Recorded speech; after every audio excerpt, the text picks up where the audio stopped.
Hamas attacks of October the 7th. The tension means security is a real focus, but police in Malmö say they are ready. We have a high security around the Israeli delegation, but we also have a high security for the other delegations and from the other countries. So I think it's important for us that all of them feel safe when they're coming to Malmö. So even if they're not from Israel, we try to keep them in a good mood and feel safe no matter what country they're from. And they are definitely in a good mood.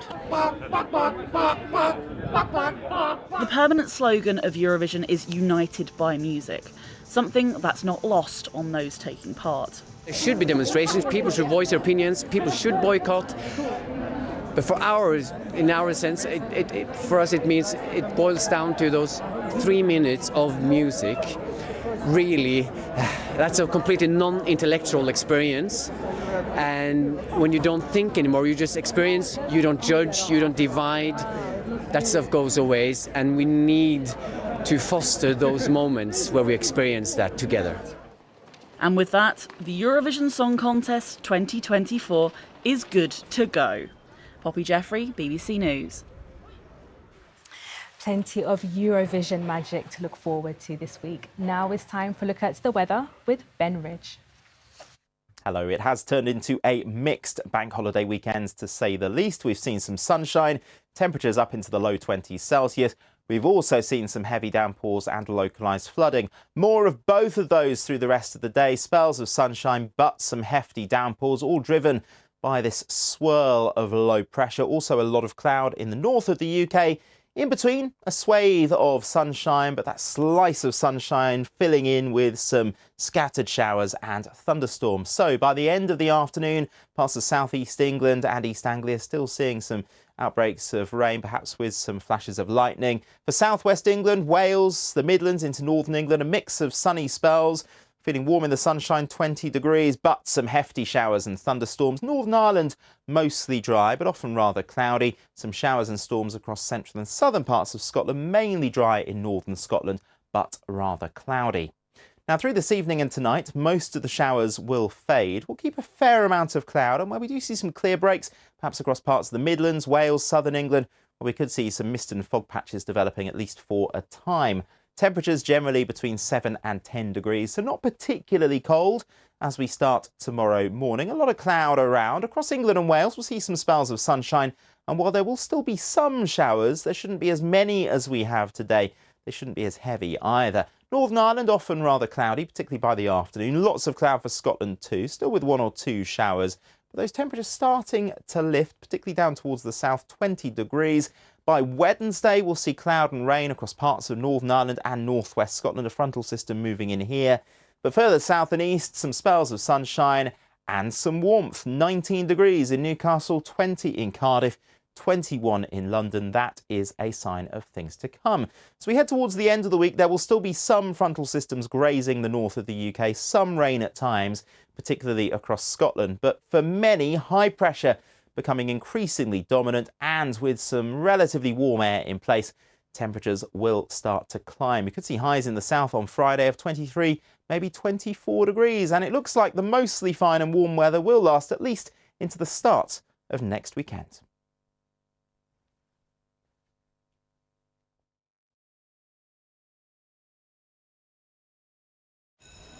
Morning. Come and have a seat.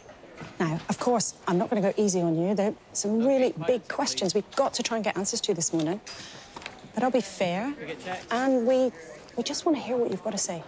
So, shall we get on with it? We're rolling. Here we go. Join me to hear from the biggest names inside and outside politics. Sunday with Laura Koonsberg. Sundays at 9 on BBC One and iPlayer.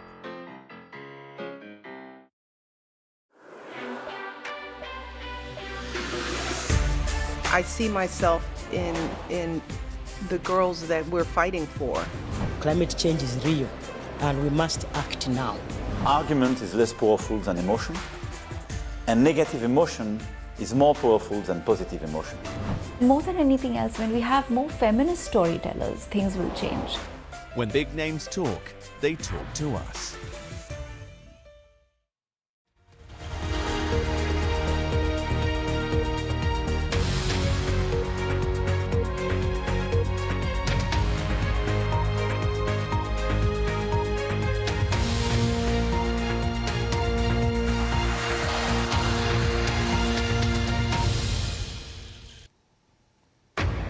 Live from London, this is BBC News. Israel's military starts what it's calling a limited and temporary evacuation of civilians from Rafah in southern Gaza. France's President Macron is hosting his Chinese counterpart for talks on the war in Ukraine. John Swinney has been elected unopposed as SNP leader and is set to become the next Scottish First Minister. And the wait's nearly over for the world's largest live music contest. Eurovision Week kicks off in Sweden.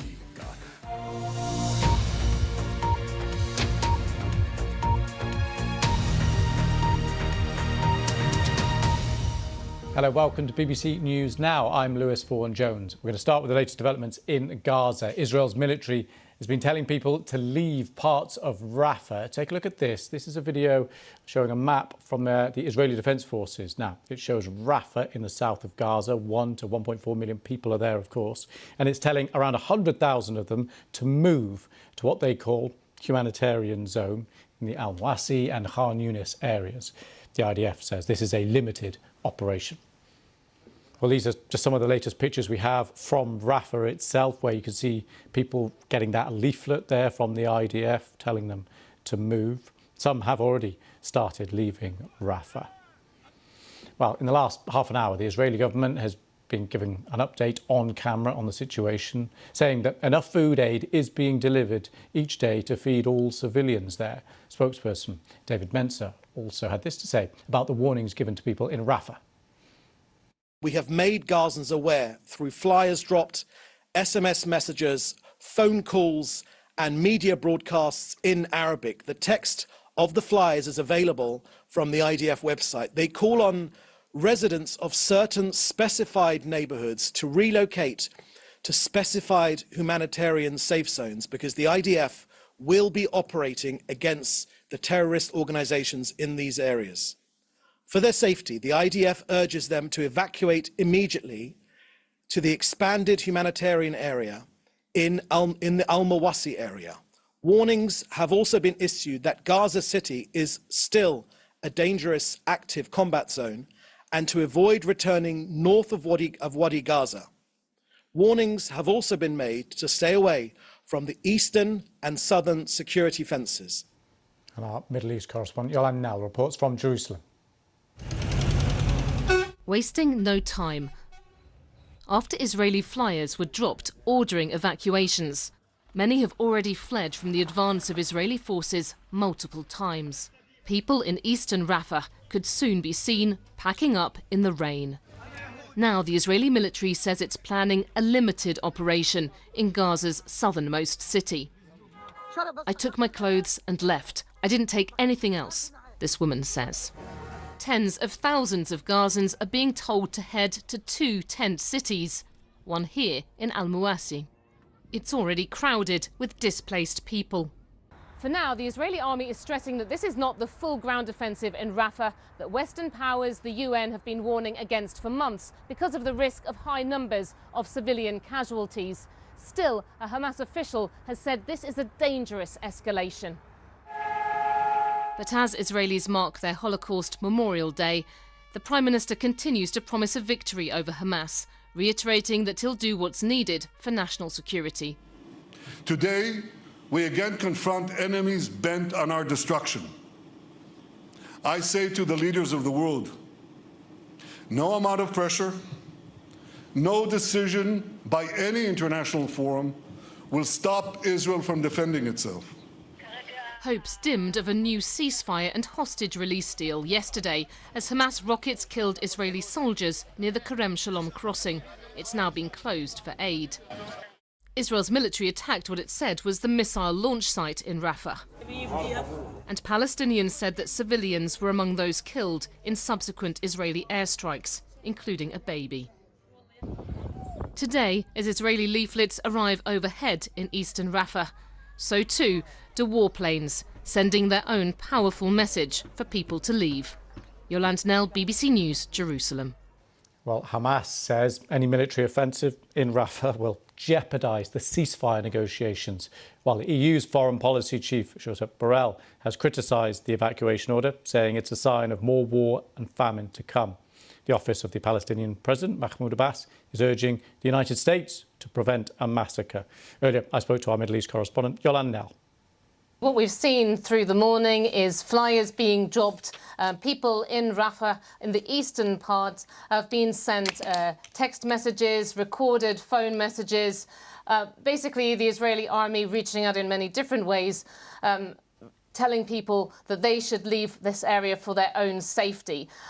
When the Israeli army has been talking to journalists, we've been told that this is an operation that is fairly limited in scope, that affects something like 100,000 people, although locals in that area have said, looking at the maps that have been put out, that the number of people who are affected could be twice that.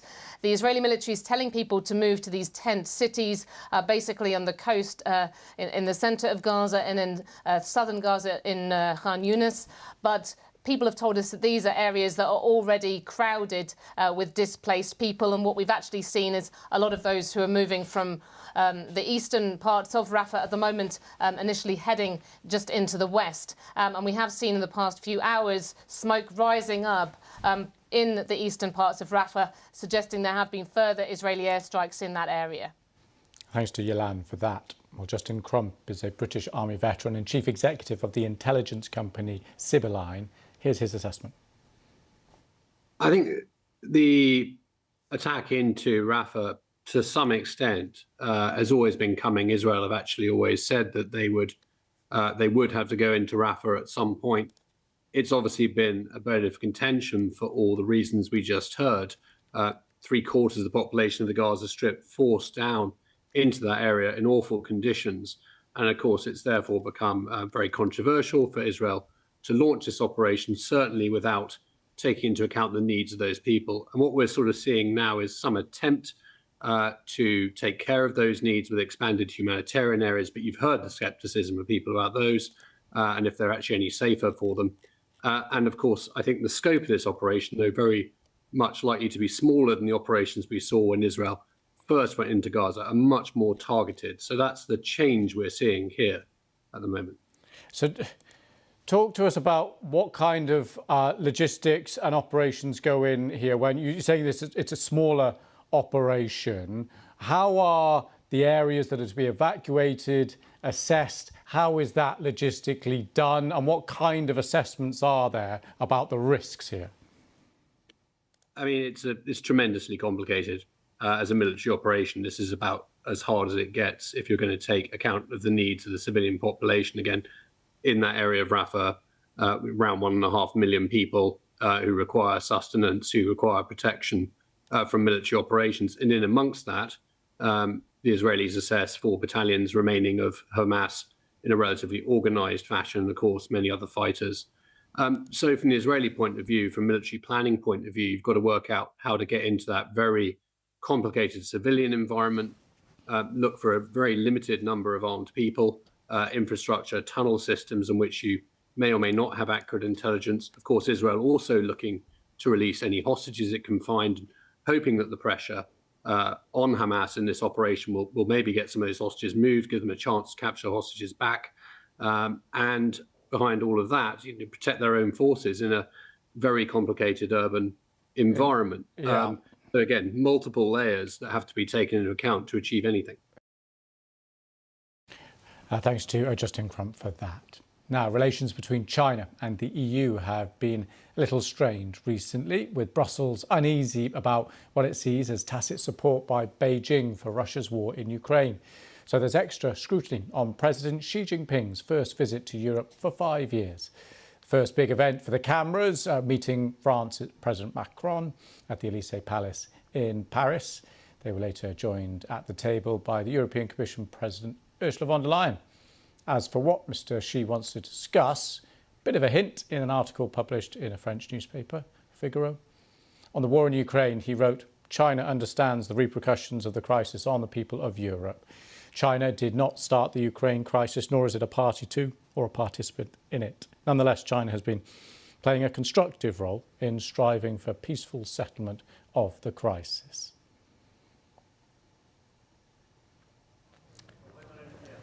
And these are the live pictures right now as that visit continues. This is President Xi, we believe, and Emmanuel Macron. Let's listen in.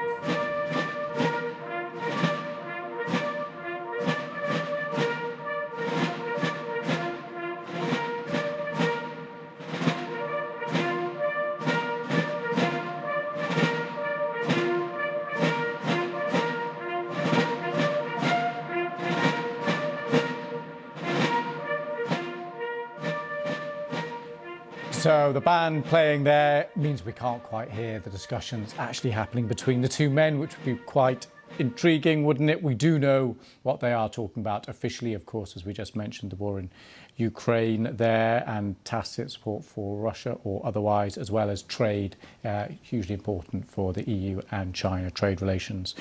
So as we watch these pictures of Emmanuel Macron and President Xi, let's bring in our correspondent, Hugh Schofield, who is live for us. Hi, Hugh. We're just going to stay on these pictures of the two men standing side by side, more of the official reception going on here. Yeah. Hugh, talk to us about the significance of this video. Well, it's obviously significant when the leader of so powerful a country as China comes to see the leaders of the European bloc. In this case, it's President Macron, who would like to see himself as the leader of the European bloc, certainly the most outspoken leader in the European bloc, with Ursula von der Leyen this morning. It's a time of great instability in world affairs when the geopolitical tectonic plates are shifting, and you have a far, far more assertive China that very, very much feels the world is moving in its direction, and that Europe, by contrast, is on the decline. You've got a Europe in European leader in President Macron who wants to arrest that and who's taking on a far more assertive European posture, saying that it's time that Europe started acting like the Chinese and the Americans, in other words, looking after themselves, stop being naive, stop being the lambs in the jungle, but actually taking decisions which show that it has a sense of its own importance and its own kind of the need for its own interests to be respected. So that's the background, one of potentially great tension between the blocs. But the view of Macron is certainly that even at these times of tension, or maybe above all at these times of tension, it's important to talk with your competitors, and that's what he wants to do now. And by all accounts, the subject of this morning's talks was pretty heavy, pretty blunt, with Macron and Ursula von der Leyen saying we want fairer trade, we want fairer deals with you on the trade front, because as we've reported, the European position, much like the Americans, is that the Chinese are undercutting world trade rules and undercutting the European market by pushing out onto the world market electric cars which have been heavily subsidized, and other goods like photovoltaic solar panels and so on. This is the European view, and they want steps to address that, to rebalance and make the international trade more fair. I don't expect for a minute that President Xi will have conceded any ground on any of this, but he'll no doubt have listened politely. What we do know, what we're told, is that on the Ukraine issue, the other issue which will have been brought up with the Europeans pushing Xi to put pressure, use his leverage on Putin to end that conflict, that what President Xi said back was, look, it's not my fight. We do not export arms to Russia, and these so-called dual-use technologies which we are sending to Russia are carefully checked. So he's acknowledged that the Europeans have a concern here, but he's saying, don't look at us, we are very careful and studious in the ways we do support Russia. Whether or not that's taken at face value by the Europeans, we just don't know. Hugh, stay right there for us. We're just going to take a quick listen into the anthem.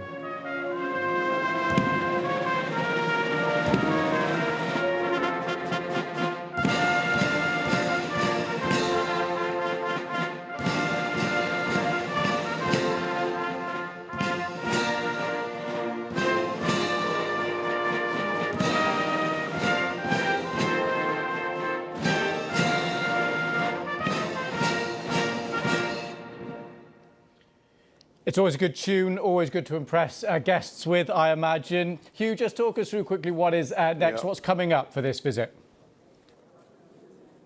Well, the next stop is back here at the Elysee, where there'll be more talks between the two presidents, and we expect the Chinese leader to be back here, I don't know, in the next hour, I think. This event at the Invalides is not going to last very long. And then this evening there's a state banquet here, and you see the red carpet's been rolled out. And then tomorrow there's this interesting second leg of the visit when they go down to the Pyrenees. Macron's childhood was partly spent in the Pyrenees next to a much-loved maternal grandmother who he says was a huge influence on his life. And he wants, I think, to take President Xi and his wife down there to give him a kind of personal moment on this visit, and I guess hoping so doing to maybe have more of an influence on him and help persuade him of some things he hasn't been able to persuade him to in a more formal surroundings. Whether or not that will succeed is a completely different matter. The Chinese leader then flies off to two countries which, you know, are, I think, significant in that they represent a very different European approach to all these issues. That's Hungary and Serbia, two countries which are very much more closely aligned, or maybe not aligned with Russia, but closer to Russia and to Chinese interests, and which have, as a result, benefited enormously, certainly Hungary, from Chinese investments in recent years.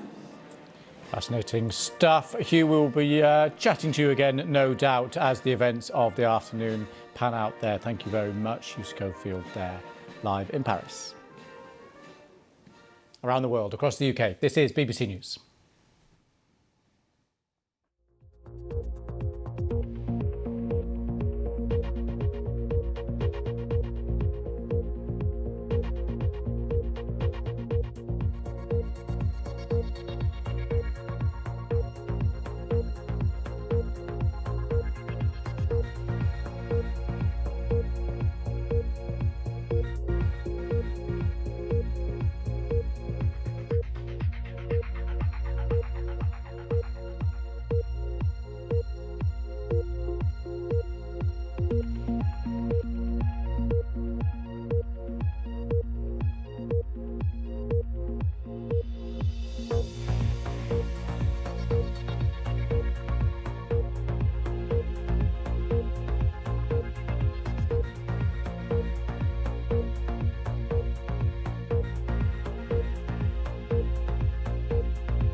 This is BBC News. Right, we're going to head straight to New York now, get the latest on the Donald Trump trial. He's heading into court. Neda Tawfiq, who's been across this, all the details so far, and is live for us. Hi, Neda, just talk us through what we're expecting today. Yeah, well, Donald Trump is fresh off of a weekend where he spent it in Palm Beach, Florida, at Mar-a-Lago with Republican donors. There, his kind of biggest donors, along with potential VP candidates, spent that weekend with him. And now he is back in court here in New York. So again, just underscoring the unprecedented nature and, quite frankly, the bizarre nature of this trial when the defendant is Donald Trump running for office for the White House again. He'll be arriving any moment here at the court. He'll likely speak to the press on his way in, as he is known to do. And we are actually waiting two different things today. We're waiting to see if the judge will rule once again if Donald Trump violated a gag order and hold him once again in contempt of court and fine him. And then we're waiting to see who the next witness will be, who the prosecution plans to call next. Because remember, they haven't been giving the court much of an advance notice because they've been concerned that Donald Trump could tweet about that potential witness before they take the stand. Interesting. Neda, thank you very much for that. We'll be back with you in New York when things get underway just a little later. Thanks for that. Now we're going to head to Scotland. A former Deputy First Minister, John Swinney, has become the new leader of the Scottish National Party. Mr Swinney was the only candidate in the race and started after Mr Yousaf announced he would stand down as leader, of course. Now, the SNP has posted this on its social media platforms. There we go. New SNP leader with a picture of the man himself. We're expecting to hear from Mr. Swinney a little later. Right, let's take you straight back to New York. There is Donald Trump arriving in court. Now, this is the point where he heads towards the cameras. He usually has something to say. We will see if he has anything to say this time. Let's listen in. As to that first question, as you know, they've taken away my constitutional rights, so I'm not allowed to answer that question. This has never happened in this country before. It's a ridiculous thing. It's a ridiculous case. I did nothing wrong, absolutely nothing wrong. Take a look at Greg Jarrett this morning. He went on. Take a look at Andrew McCarthy or Jonathan Turley or Mark Levin. It's like they say there's no case here. And yet the judge has gagged me, and I'm not allowed to talk about, I guess, his total conflict. The judge is totally conflicted, and you ought to take a look at it. And I'm not supposed to be talking about it. But I am allowed to say that the judge has a conflict that like nobody's ever had before. You ought to take a look at it. He's taken away my constitutional right to speak. I was in Miami this weekend, and reporters are asking me questions, the same questions like you're asking me, and I have to say I have a gag order, I can't speak about it. Never happened before, ever. Number one. Number two, it's a fake trial. They have no case. And it's been absolutely proven now. They have no case whatsoever. This is Alvin Bragg doing it for political reasons for Biden. This is a Biden trial. He's a crooked president. Now, it just came out, Columbia just canceled their commencement. Axios. Columbia just canceled their commencement. That shouldn't happen. And it also came out that the protesters, many of the protesters, are backed by Biden's donors. Okay? Are you listening, Israel? I hope you're listening, Israel. Hope you're getting smart. But they're backed by Biden donors. That's where the money's coming from. And I'm not surprised at all. There's many other articles, many of them having to do with the gag order and the unconstitutionality having to do with the So there, Donald Trump starting to talk about other issues beside the trial, so we will leave him here and we'll be getting updates from Neda Tawfik later as the trial begins to see what the evidence is presented in court. We'll be back in New York when that happens. Next, 3 tourists found dead in Mexico were shot in the head and their bodies dumped in a well. Authorities say 2 Australian brothers and their American friend disappeared on the 27th of April while on a surfing trip in the north of the country. Officials believe the men were attacked trying to stop the theft of their pickup truck. 2 men and a woman have been detained on suspicion of involvement. Meanwhile, surfers took part in a so-called paddle out off the coast of the Mexican town where it happened to pay tribute to the murdered men. To Brazil now, rescue efforts are continuing in the south of the country where floods and landslides have killed at least 78 people. More than 100,000 people have been forced from their homes. Among the worst hit areas where residents there took shelter on the rooftops, whole neighbourhoods have been submerged in floodwaters.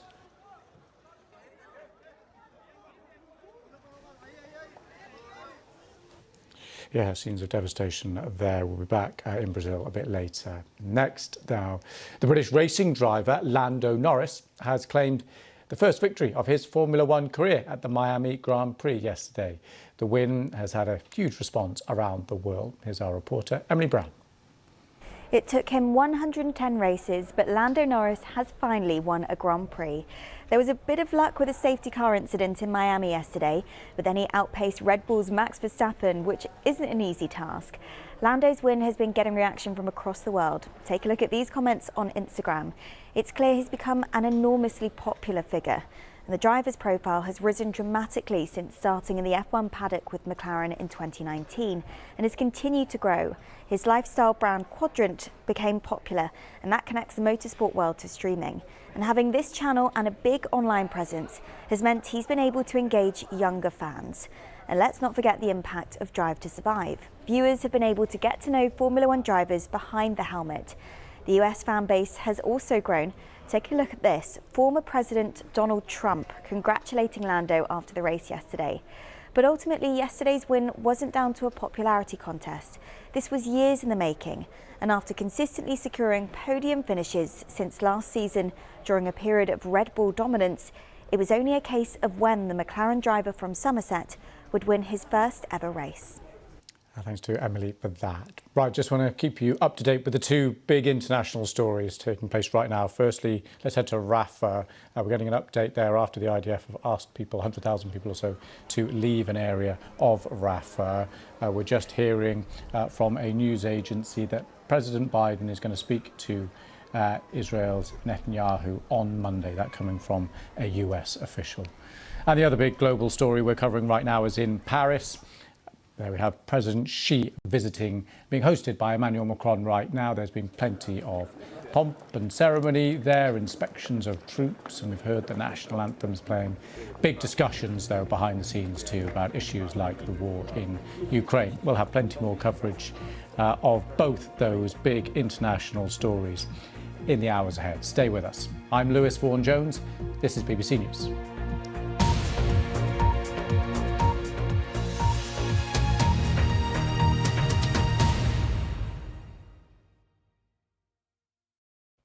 Hello. It has turned into a mixed bank holiday weekend, to say the least. We've seen some sunshine, temperatures up into the low 20s Celsius. We've also seen some heavy downpours and localised flooding. More of both of those through the rest of the day. Spells of sunshine, but some hefty downpours, all driven by this swirl of low pressure. Also a lot of cloud in the north of the UK. In between, a swathe of sunshine, but that slice of sunshine filling in with some scattered showers and thunderstorms. So by the end of the afternoon, parts of southeast England and East Anglia still seeing some outbreaks of rain, perhaps with some flashes of lightning. For southwest England, Wales, the Midlands into northern England, a mix of sunny spells. Feeling warm in the sunshine, 20 degrees, but some hefty showers and thunderstorms. Northern Ireland, mostly dry, but often rather cloudy. Some showers and storms across central and southern parts of Scotland, mainly dry in northern Scotland, but rather cloudy. Now, through this evening and tonight, most of the showers will fade. We'll keep a fair amount of cloud, and where we do see some clear breaks, perhaps across parts of the Midlands, Wales, southern England, where we could see some mist and fog patches developing, at least for a time. Temperatures generally between 7 and 10 degrees, so not particularly cold as we start tomorrow morning. A lot of cloud around. Across England and Wales, we'll see some spells of sunshine, and while there will still be some showers, there shouldn't be as many as we have today. They shouldn't be as heavy either. Northern Ireland, often rather cloudy, particularly by the afternoon. Lots of cloud for Scotland too, still with 1 or 2 showers. But those temperatures starting to lift, particularly down towards the south, 20 degrees. By Wednesday, we'll see cloud and rain across parts of Northern Ireland and northwest Scotland, a frontal system moving in here. But further south and east, some spells of sunshine and some warmth. 19 degrees in Newcastle, 20 in Cardiff, 21 in London. That is a sign of things to come.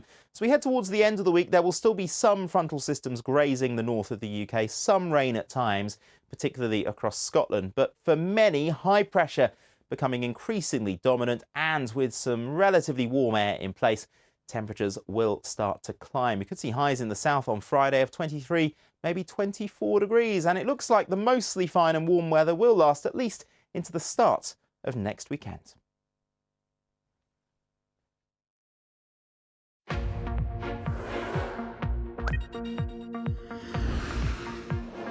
It's the first US presidential rematch in almost 70 years, with the polls suggesting it will be a tight race decided by narrow margins. Get the latest headlines in the BBC News app. Get in-depth coverage from this historic election campaign on bbc.co.uk/news. Follow the story on the US election with BBC News.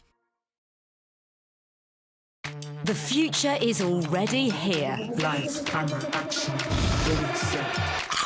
All about AI changing our jobs. Where do you see this technology moving in the future? A flipping burger robot. From gadgets to gaming. The virtual reality landscape has changed quite a bit. May the best driver win.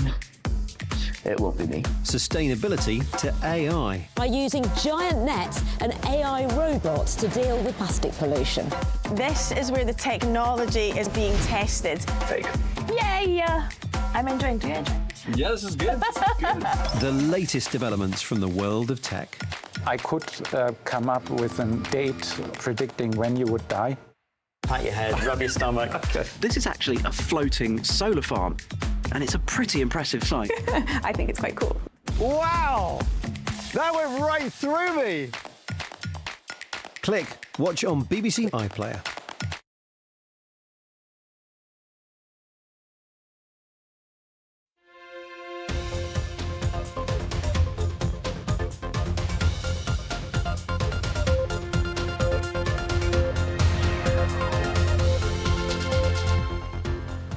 The risk zone has expanded. The shipping giant Maersk warns that trade disruption from Houthi attacks in the Red Sea is getting worse.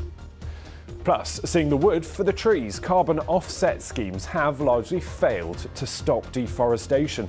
That's according to scientists who call for a radical rethink.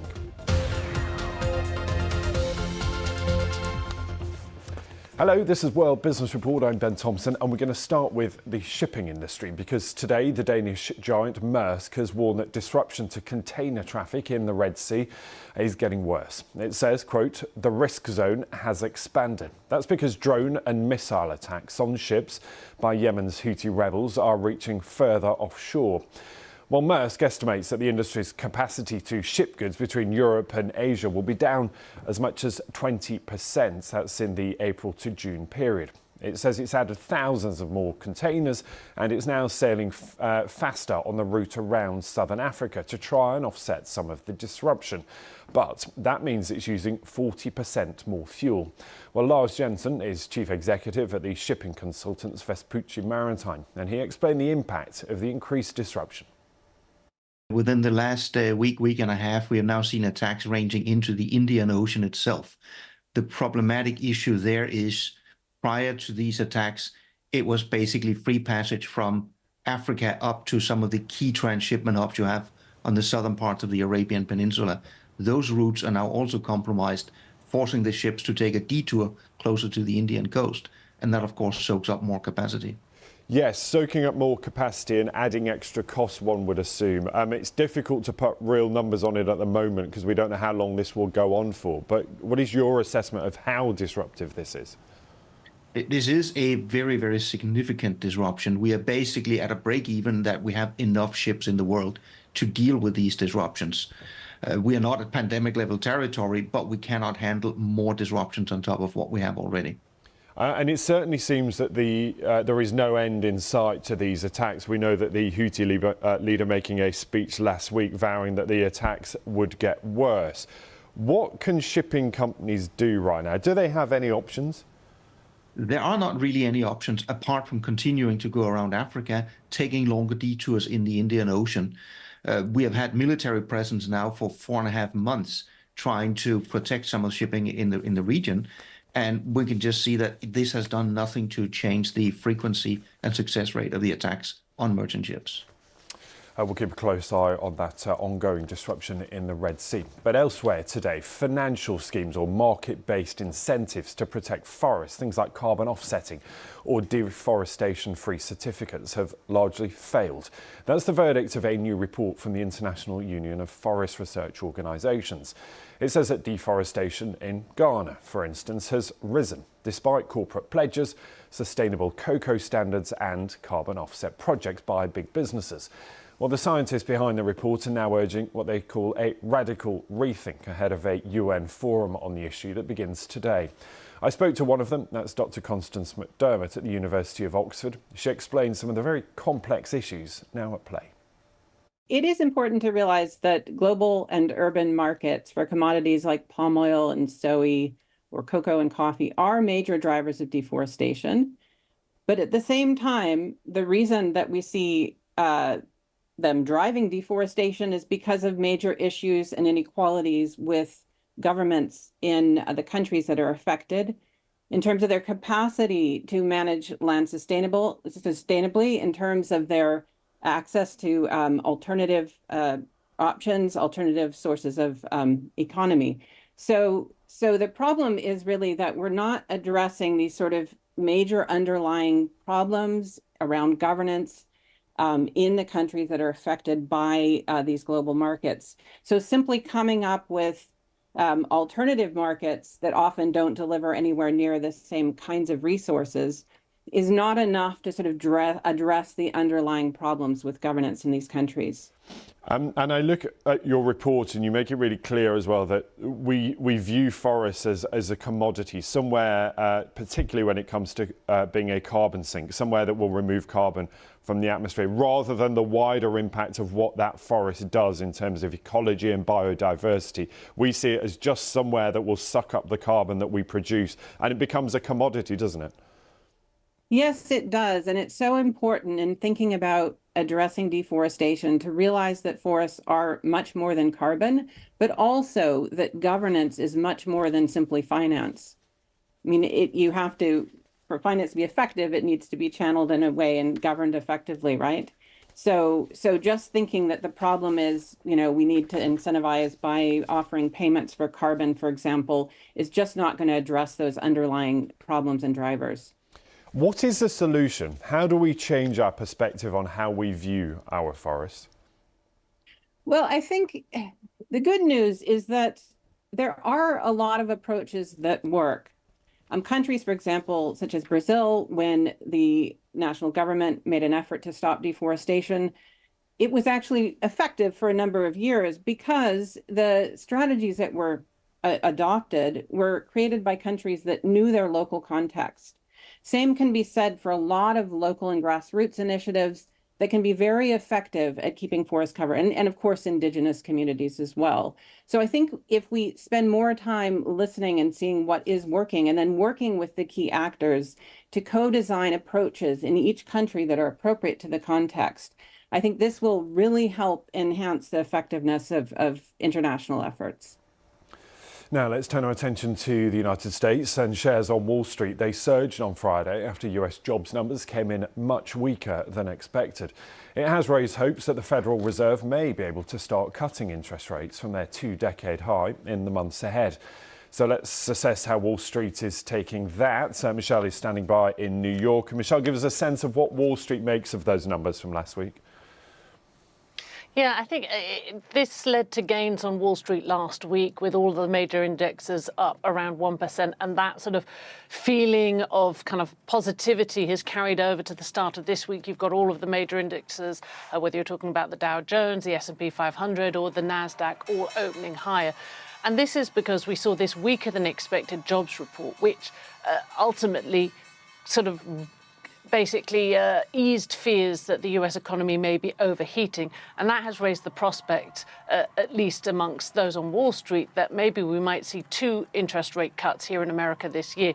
Bearing in mind that going into last week's interest rate meeting, when we were talking about this, Ben, there was an expectation of 1 at best. So it really has flipped the script, and that's why you're seeing this kind of positivity on Wall Street. The other thing to remember is we're in the middle of earnings season. So far, most of the companies that have reported have showed that thanks to kind of increases in margins, things have gone pretty well. We're going to hear from Disney and Uber this week. But as things currently stand, a mood of optimism at the start of the week. We like that, Michelle. We like it a lot. Thank you. Good to talk to you, Michelle Fleury there in New York.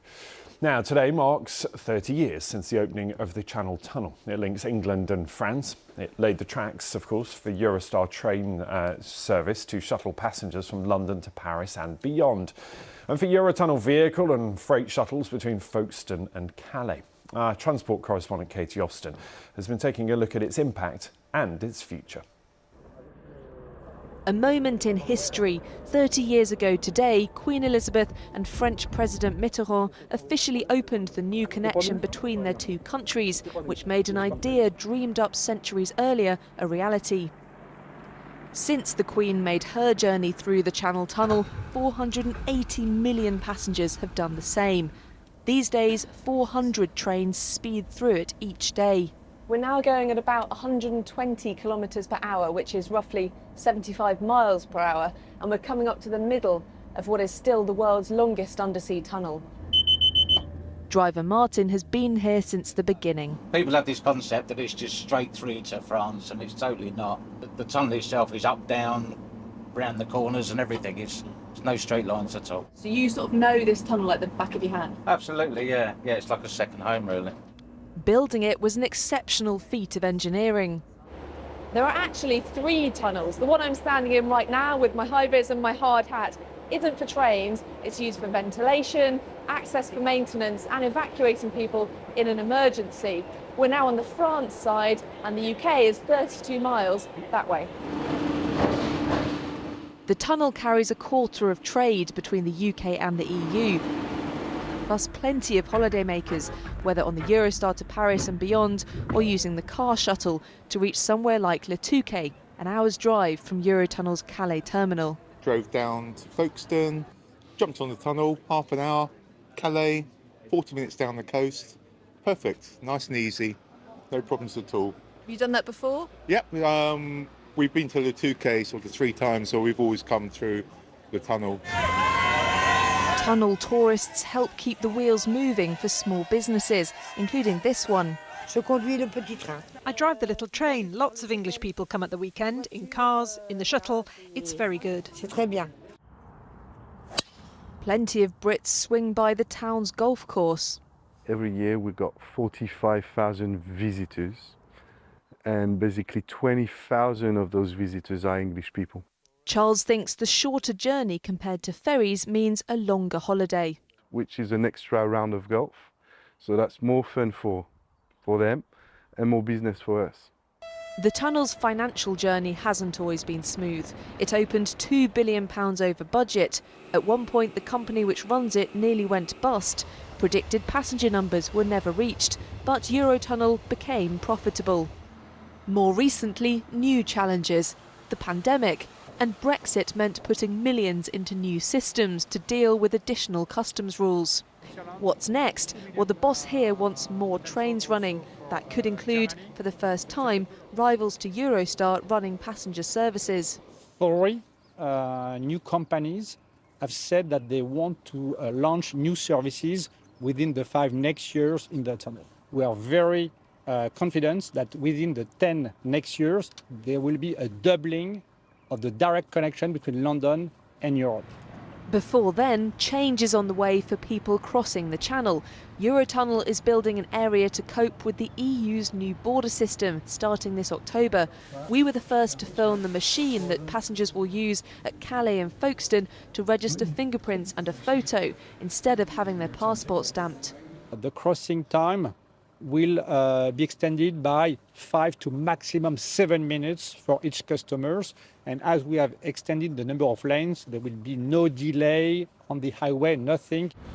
The cost of all this, £70 million. The tunnel's 30-year history has already proved eventful, and it's far from the end of the story. Katie Austin, BBC News. Happy birthday to the Channel Tunnel 30 years ago today. Now, much more on all those stories on the BBC website, bbc.com/business. If you want to reach me, I'm online at Ben Thompson TV. We'll see you very soon. Bye-bye.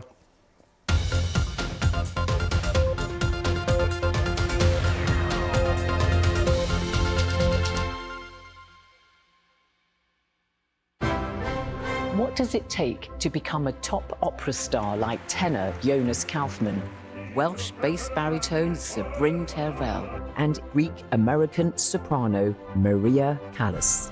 I'm on a mission to find out how opera is trying to attract new audiences and reinvent itself. I think music has the power to change the world. Take me to the opera. Watch on BBC iPlayer.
Hello there, I'm Ben Crutcher with your BBC Sport update. About time. That's how Lando Norris described his maiden F1 victory after springing a surprise at the Miami Grand Prix. Took advantage of a mid-race safety car to pull clear of pole sitter Max Verstappen to stand on the top step at the podium for the first time in more than 100 races. Lydia Campbell has the story.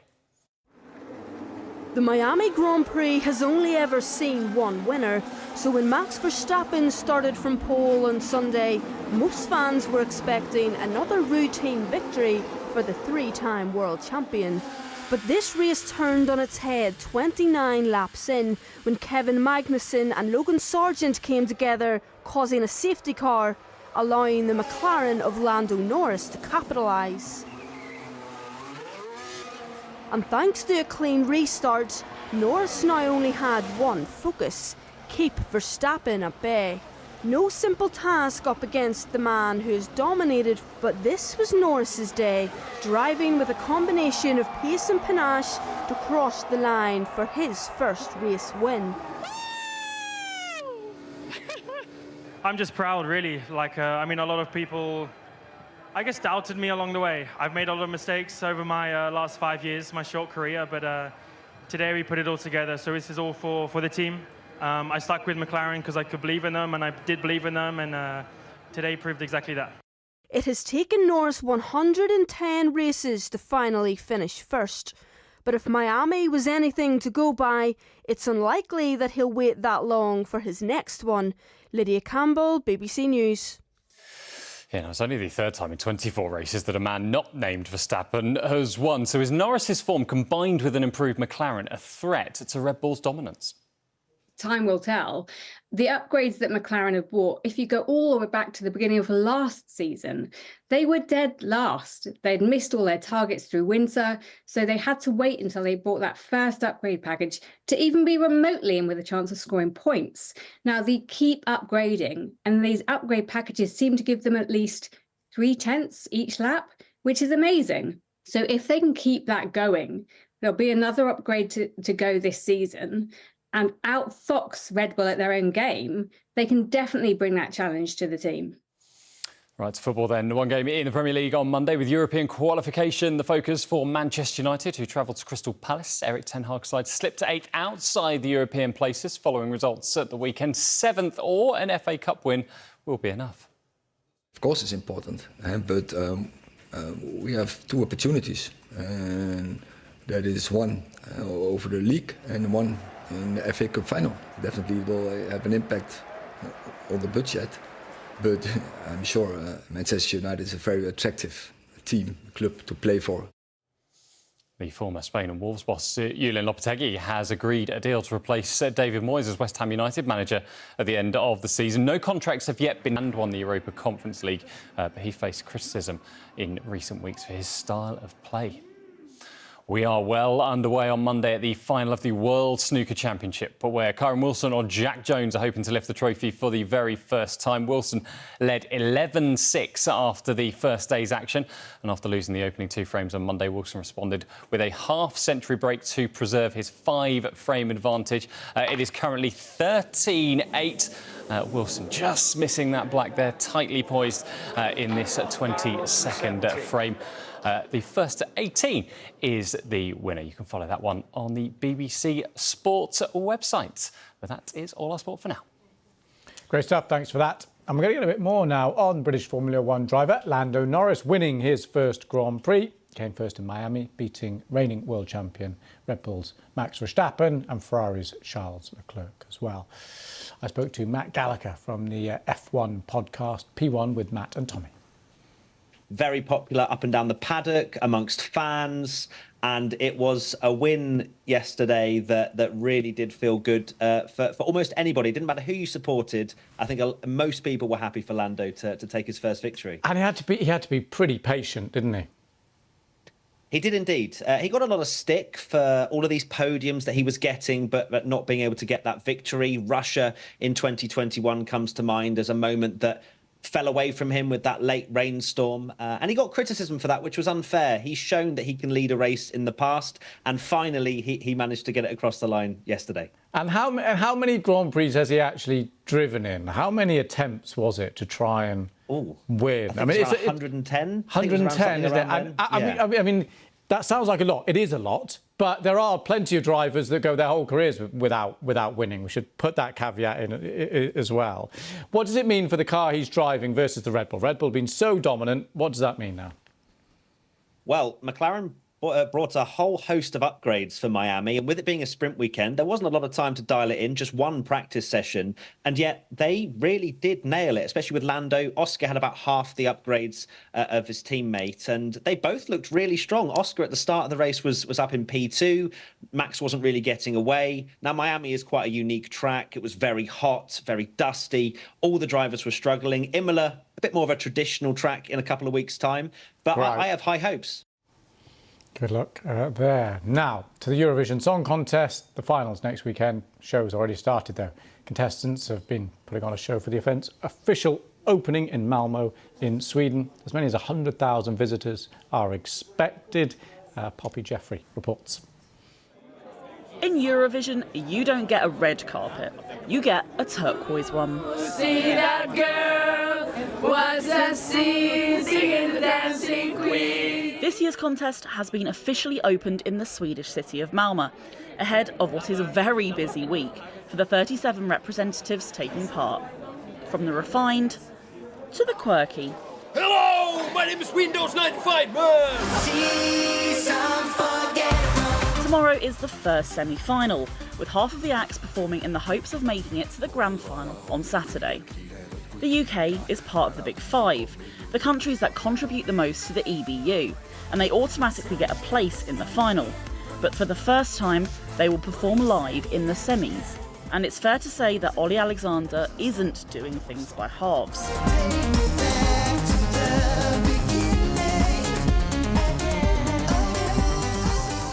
But this year's contest has an undertone of tension, with calls for some acts, including the UK, to boycott the event over the Israel-Gaza war.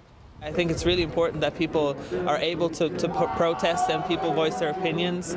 Also myself, I think it's really important to not stay silent. Israel is competing.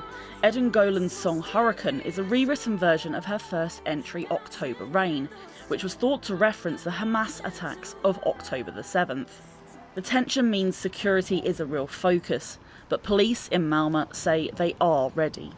We have a high security around the Israeli delegation, but we also have a high security for the other delegations and from the other countries. So I think it's important for us that all of them feel safe when they're coming to Malmö. So even if they're not from Israel, we try to keep them in a good mood and feel safe no matter what country they're from. And they are definitely in a good mood. The permanent slogan of Eurovision is United by Music, something that's not lost on those taking part. It boils down to those 3 minutes of music. Really, that's a completely non-intellectual experience. And when you don't think anymore, you just experience, you don't judge, you don't divide.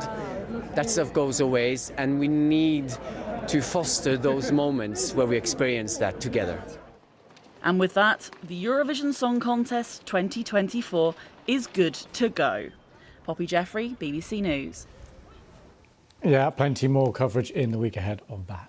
Now, though, we're going to get a bit more on President Xi Jinping's first visit to Europe for 5 years. He's been meeting President Macron in Paris. Here's Professor Kerry Brown, Director of the Lao China Institute at King's College, London. I think Macron's recent tone is right. Reciprocity. It's got to be a balanced relationship. And I think that Europe has felt it has been a big technology transfer to China over the last 30 to 40 years. Certainly Germany, huge amounts of technology. And France has also been, a big partner, a big trading partner. And there needs to be more balance. I think Europe, if it's going to be a key economic partner for China, in the future, has got to have a balanced relationship. But I think that's what Europeans want, European Union collectively, but also France. I mean, there's still great deficits in China's favour, apart from Germany. And so, I mean, addressing those imbalances, but also technology, where China is producing incredible amounts of AI and other technology useful to Europe. This is important to have deals where we get access, Europeans get access to that. Thanks to Kerry Brown there. Now, military celebrations are taking place in London and around the UK to mark the first anniversary of the coronation of King Charles and Queen Camilla.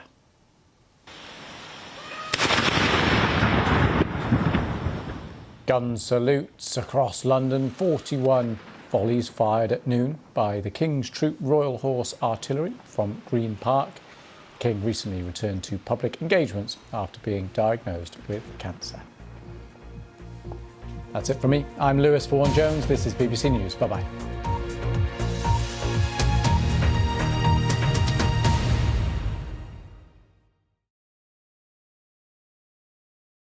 Hello. It has turned into a mixed bank holiday weekend, to say the least. We've seen some sunshine, temperatures up into the low 20s Celsius. We've also seen some heavy downpours and localised flooding. More of both of those through the rest of the day. Spells of sunshine, but some hefty downpours, all driven by this swirl of low pressure. Also a lot of cloud in the north of the UK. In between, a swathe of sunshine, but that slice of sunshine filling in with some scattered showers and thunderstorms. So by the end of the afternoon, parts of southeast England and East Anglia still seeing some outbreaks of rain, perhaps with some flashes of lightning. For southwest England, Wales, the Midlands into northern England, a mix of sunny spells. Feeling warm in the sunshine, 20 degrees, but some hefty showers and thunderstorms. Northern Ireland, mostly dry, but often rather cloudy. Some showers and storms across central and southern parts of Scotland, mainly dry in northern Scotland, but rather cloudy. Now, through this evening and tonight, most of the showers will fade. We'll keep a fair amount of cloud, and where we do see some clear breaks, perhaps across parts of the Midlands, Wales, southern England, where we could see some mist and fog patches developing, at least for a time. Temperatures generally between 7 and 10 degrees, so not particularly cold as we start tomorrow morning. A lot of cloud around. Across England and Wales, we'll see some spells of sunshine, and while there will still be some showers, there shouldn't be as many as we have today. They shouldn't be as heavy either. Northern Ireland, often rather cloudy, particularly by the afternoon. Lots of cloud for Scotland too, still with 1 or 2 showers. But those temperatures starting to lift, particularly down towards the south, 20 degrees. By Wednesday, we'll see cloud and rain across parts of Northern Ireland and northwest Scotland, a frontal system moving in here. But further south and east, some spells of sunshine and some warmth. 19 degrees in Newcastle, 20 in Cardiff, 21 in London. That is a sign of things to come. So we head towards the end of the week. There will still be some frontal systems grazing the north of the UK, some rain at times, particularly across Scotland. But for many, high pressure becoming increasingly dominant, and with some relatively warm air in place, temperatures will start to climb. We could see highs in the south on Friday of 23, maybe 24 degrees, and it looks like the mostly fine and warm weather will last at least into the start of next weekend.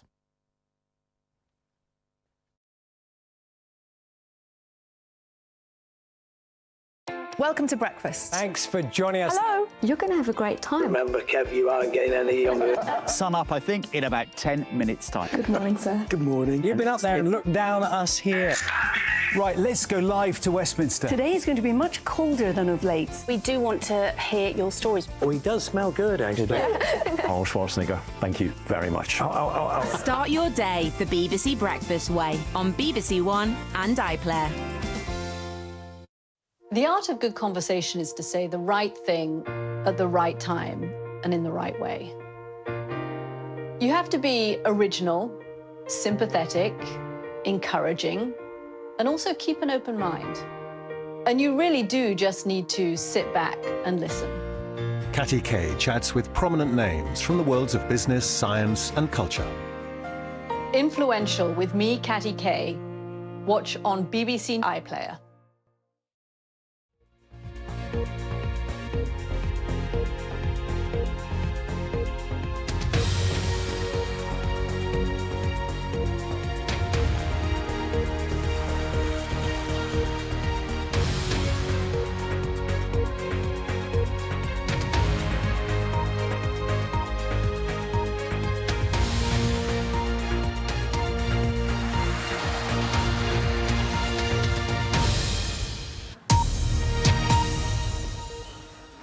Hello, I'm Lauren Taylor with some breaking news from Scotland. The governing Scottish National Party has appointed the veteran politician John Swinney as its new leader. He's expected to hold a news conference shortly outlining his plans, and we'll bring that to you live. Well, Mr Swinney's task will now be to find enough parliamentary support to be elected First Minister. His party doesn't have a majority of its own and has governed in coalition with the Scottish Green Party. Relations between the two groups have been tense after Mr Swinney's predecessor, Humza Yousaf, ended their agreement. I want to speak to our reporter, Ben Phillip. So we're expecting to hear from John Swinney any minute now. Talk us through the events of today. Yeah, that's right, Lauren. Well, just to recap, we now know that John Swinney, a veteran politician here in Scotland, is now the new leader of the Scottish National Party. We are expecting to hear from him very shortly in his acceptance speech in Glasgow. In terms of the events of today, there was a deadline for the SNP leadership nominations. That closed at midday. A short time later, it was announced that John Swinney was the only candidate to replace Humza Yousaf, who resigned last Monday after just 13 months in charge. It now means that John Swinney can seek Scottish Parliament approval to become Scotland's First Minister. A brief statement from the party shortly after midday today read that the SNP's nomination process closed at noon. The party's National Secretary, Lorna Finn, has subsequently confirmed that John Swinney is the party leader. Now, Mr Swinney has also posted on social media. He says that he feels deeply honoured to be elected leader of the party, adding that he will give his all to serve the party and Scotland. And of course, with Mr Swinney being unopposed in this contest, it means the SNP has avoided extending the uncertainty at the top of Scottish politics. Had there been another contender in this contest, it would have meant a leadership battle going on for the next 3 weeks until the 27th of July. There had been talk of a late bid over the weekend. Activist Graham McCormick said that he had gathered enough support to enter the contest, but in a statement late last night, he announced that he had decided not to run after having a conversation with John Swinney. They had agreed on a number of topics and issues. He said he was going to support John Swinney instead. It's been quite a bruising few weeks, though, hasn't it? Remind us how we got here and what happens next.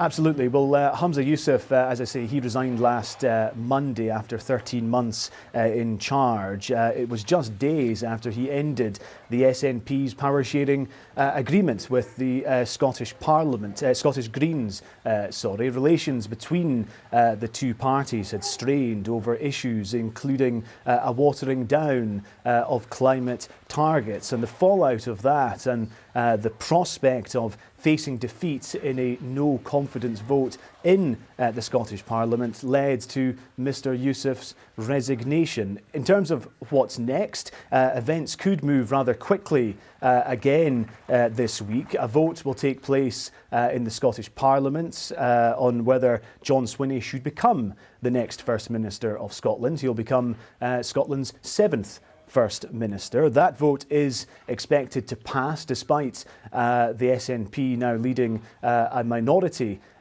government after that power-sharing deal with the Scottish Greens came to an end. That vote is still expected to pass despite all of that. And then later in the week, there's expected to be a swearing-in ceremony at the Court of Session in Edinburgh. And that's when Mr Swinney would become First Minister of the country, and he could in fact be making his debut as First Minister in the top job at the Scottish Parliament during First Minister's questions on Thursday. And he's of course no stranger to high office, is he? Tell us about his background. He's pretty experienced, isn't he? He certainly is. A high